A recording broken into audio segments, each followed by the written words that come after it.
Hawaiian Religion. Hawaiian religion involved the worship of all the powers of nature. It permeated every phase of life. The Hawaiians thought of themselves as being an intricate part of nature. Therefore, each phase of life had its own god or goddess. The people worshipped gods who were responsible for different occupations.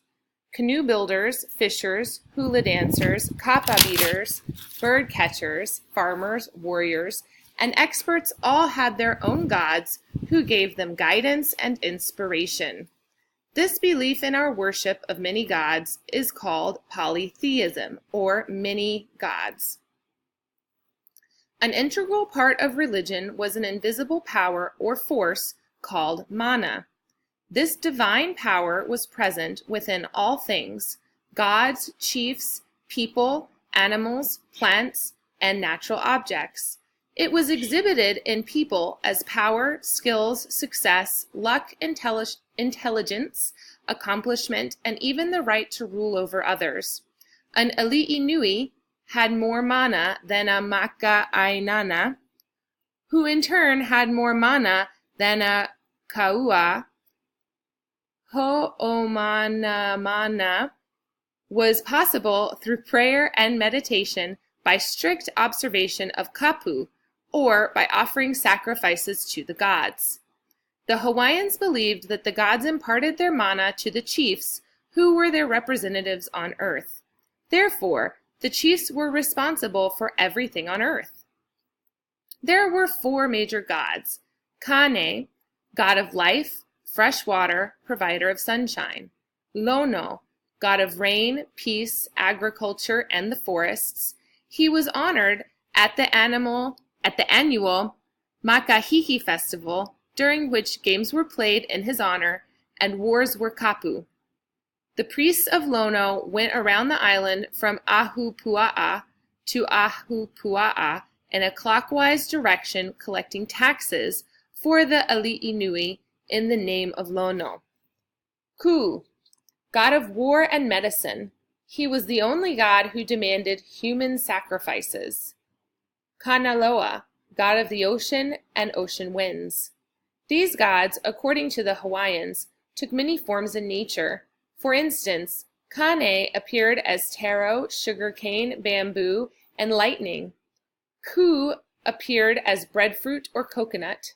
Lono could be found in rain clouds, sweet potatoes, or gourds. There were hundreds of lesser gods and goddesses. Some of these were Pele, goddess of volcanoes; Kanehekili, god of thunder; Kihavahine, Mo'o, goddess, a deified chiefess of Maui; Ku'ula, god of fishermen; Lauhuki, goddess of kapa beaters; Lea, goddess of women and canoe builders; and Laka, goddess of hula.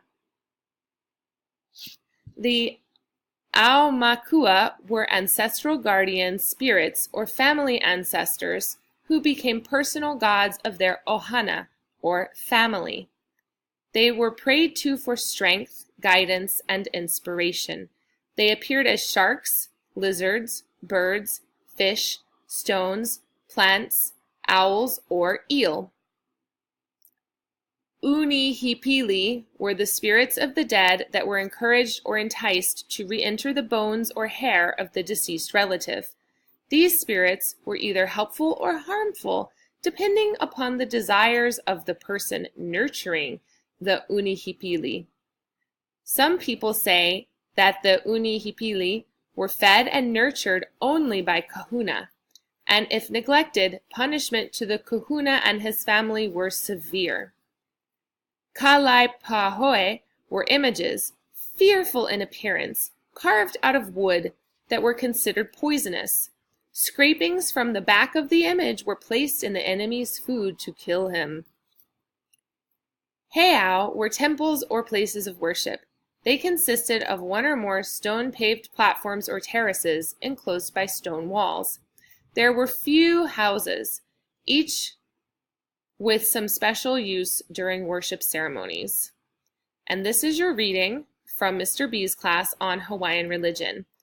Please excuse me if my pronunciation of the Hawaiian words was off, as I do the best that I can. Please make sure that you take notes on your own paper and write down as many definitions as you need to in whatever languages you need to. And as always, be pono.